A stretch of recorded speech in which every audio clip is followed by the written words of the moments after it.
Hello everyone, welcome to Yourpedia.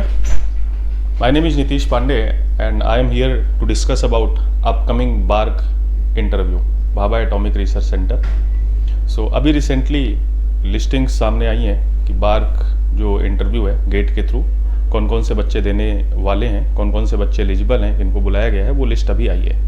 तो थोड़ा सा मैं यहाँ पे डिस्कशन करने के लिए आपके पास आया हूँ कि किस तरीके से आप अपनी प्रिपरेशन अच्छे से कर सकते हो। देखिए, ये जो BARC का इंटरव्यू है, ये बेसिकली आप ऐसे समझ सकते हो कि इंटरव्यू बेस्ड ही ये जॉब है, मतलब 100% जो वेटेज है वो इंटरव्यू का है। और इसमें इंटरव्यू लिया भी जाता है like 45 minutes, 60 minutes, 90 minutes, sometimes even 2 hours, मतलब काफ़ी देर तक ये इंटरव्यू चलता है।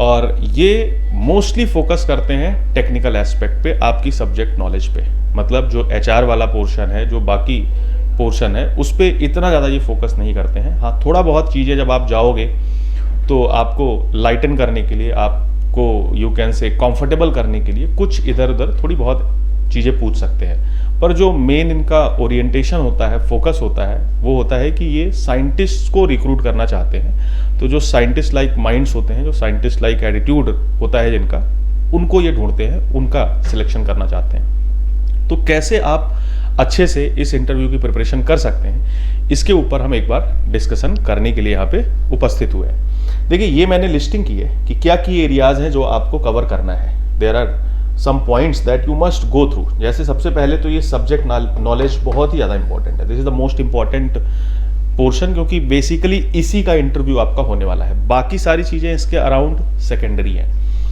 रिकमेंड करूंगा मैं कि कम से कम 5 सब्जेक्ट आप बहुत अच्छे से तैयार करके जाओ, थॉरली तैयार करके जाओ। अच्छा, 5 सब्जेक्ट्स कौन से चूज करने हैं, तो वो फ्रॉम द कोर एरिया होना चाहिए। कोर एरिया मतलब कि जो, जैसे मैं सिविल इंजीनियरिंग की बात कर रहा हूँ आपसे, तो सिविल इंजीनियरिंग के जो कोर सब्जेक्ट्स हैं, जैसे RCC डिजाइन है, या जो सॉइल मैकेनिक्स है, या जो structural analysis and strength of material portion है, ये आपको कवर करना ही करना है। मोस्ट ऑफ द टाइम्स वो आपसे लिखवाएंगे कि आपके फेवरेट सब्जेक्ट्स कौन से हैं, और उसी से क्वेश्चन पूछने की कोशिश करेंगे।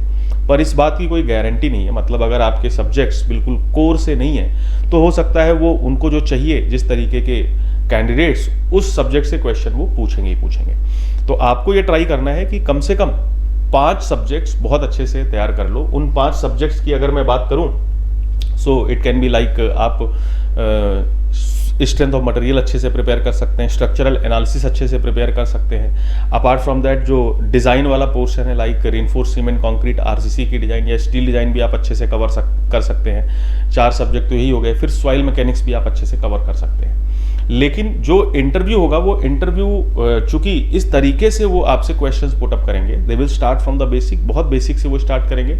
बहुत ही बेसिक चीज से धीरे धीरे वो क्वेश्चंस के थ्रू अगला क्वेश्चन, अगला क्वेश्चन, अगला क्वेश्चन अप करते जाएंगे। मतलब उसी टॉपिक में वो घुसते जाएंगे, उसी टॉपिक में जो लेवल है, मतलब जो क्वेश्चंस की जो डेप्थ है, वो बढ़ाते जाएंगे।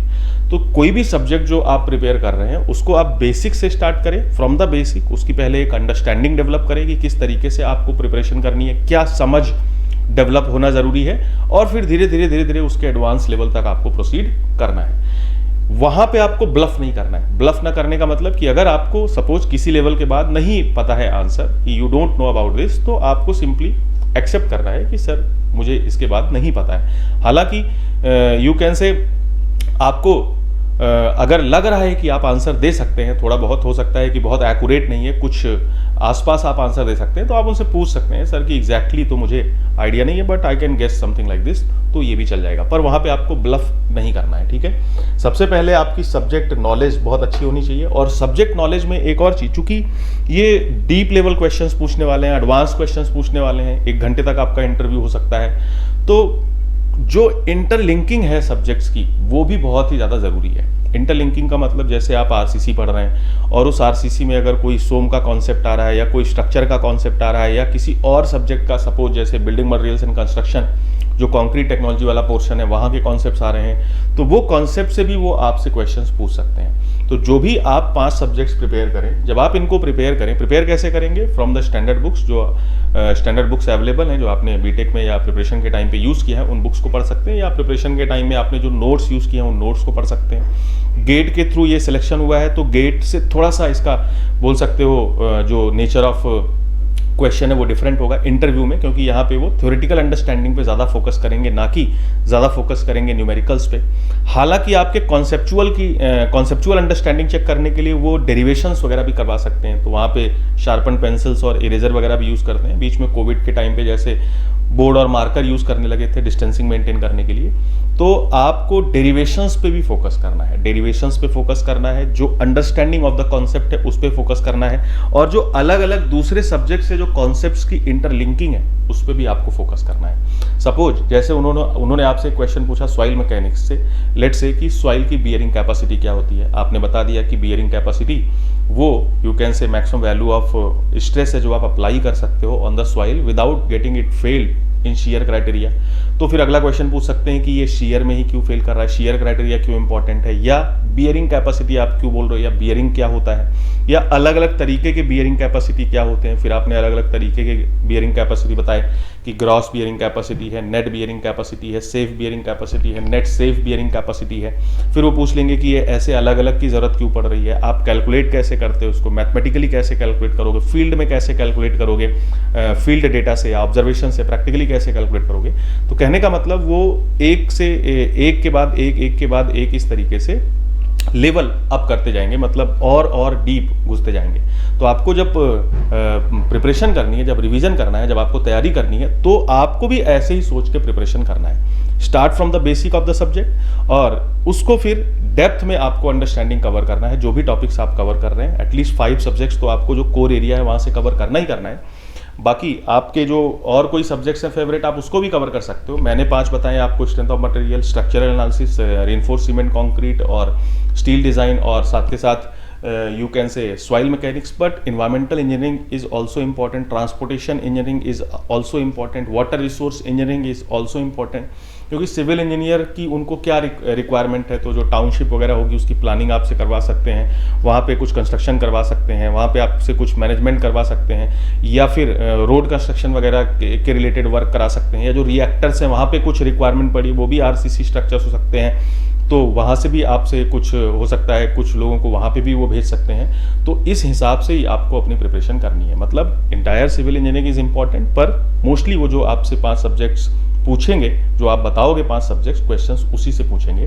पर जब वो क्वेश्चंस पूछेंगे तो वो इंटरलिंकिंग करेंगे। इंटरलिंकिंग का मतलब कि कहीं उस सब्जेक्ट में कॉन्सेप्ट किसी और सब्जेक्ट से आ रहा है, तो वो कॉन्सेप्ट के बारे में भी वो आपसे क्वेश्चन पूछ सकते हैं। तो जब आप प्रिपरेशन करें तो आप इस तरीके के जो दूसरे कॉन्सेप्ट, दूसरे कहीं किसी टॉपिक से या किसी सब्जेक्ट से, या इनफैक्ट कहीं हो सकता है बेसिक कोई कॉन्सेप्ट आपको कवर करना है, वो 12th में एनसीईआरटी आपको देखनी पड़ जाए, या 11th की एनसीईआरटी देखनी पड़ जाए, बिल्कुल बेसिक जो फिजिक्स के कॉन्सेप्ट्स हैं, तो वो इस तरीके से आप प्रिपरेशन कर सकते हैं। एक और मैं बात आपको रिकमेंड करूंगा कि एक सबसे अच्छा तरीका जो इसका प्रिपरेशन करने का है, क्योंकि बच्चे कितना ही अपने आप से खुद से इस तरीके से डेवलप कर पाएंगे, तो आपको ज़रूरत क्या है कि आप एज सुन एज पॉसिबल हमसे जुड़ें और स्नैप्स के थ्रू अपनी जो प्रिपरेशन है उसको और पक्का करें। स्नैप्स के थ्रू कहने का मतलब कि आप कोई सब्जेक्ट पढ़ रहे हैं, फिर उस सब्जेक्ट के साथ स्नैप भी दे रहे हैं। जब आप स्नैप देंगे तो हम उस तरीके के क्वेश्चंस पूछेंगे जिस तरीके के क्वेश्चंस आपसे बार्क में पूछे जाएंगे, और फिर आप जाके दोबारा से उस टॉपिक को, जहाँ पे आपकी कमियां आपको नजर आ रही हैं, जहाँ पे आप में कुछ प्रॉब्लम नजर आ रही है, उसको आप रेक्टिफाई कर सकते हैं। तो इस तरीके से आप प्रोसीड कर सकते हैं। ठीक है, so this subject test, subject knowledge is very very important, this is a core. और सब्जेक्ट नॉलेज की मैंने इतनी डिटेल बता दी कि 5 सब्जेक्ट तो आपको करने ही करने हैं, पर इन 5 में भी जो और कॉन्सेप्ट्स आ रहे हैं उनको भी आपको प्रिपेयर करने हैं। 5 आप कोई भी चूज कर सकते हैं, मैंने आपको एक आइडिया दिया है, बाकी सबका अपना अपना कुछ स्ट्रॉन्ग एरिया होता है, कुछ फेवरेट एरिया होता है, तो आप अपने हिसाब से 5 चूज कर सकते हैं। पर कोशिश ये करनी है कि जो भी वो 5 सब्जेक्ट्स हैं उनमें most of the subjects core of civil से होने चाहिए। अदरवाइज आपके 5 सब्जेक्ट जो देंगे, हो सकता है उससे बाहर से भी काफी सारे क्वेश्चंस वो पूछ लें।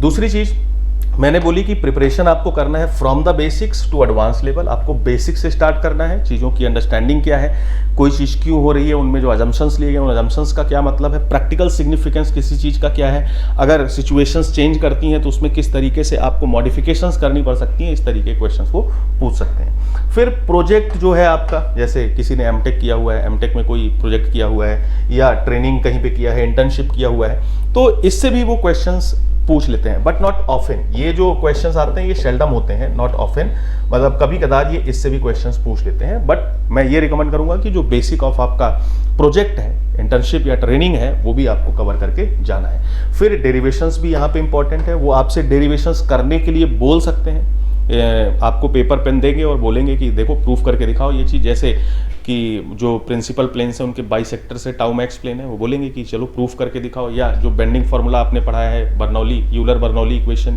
m/i बराबर सिग्मा/y बराबर e/r, वो बोलेंगे चलो इसको डिराइव करके दिखाओ। जब आप डेरिवेशन करेंगे तो बोलेंगे ये स्टेप कहाँ से आया, ये एजम्पशन आपने लिया, इस एजम्पशन का क्या मतलब है, इस एजम्पशन को हम नहीं लेते तो हमारे एनालिसिस में क्या चेंज हो जाता है, इस फॉर्मूले का एप्लीकेशन क्या है। तो इस तरीके की बिल्कुल डिटेल्स वो आपसे एक्सपेक्ट कर रहे हैं।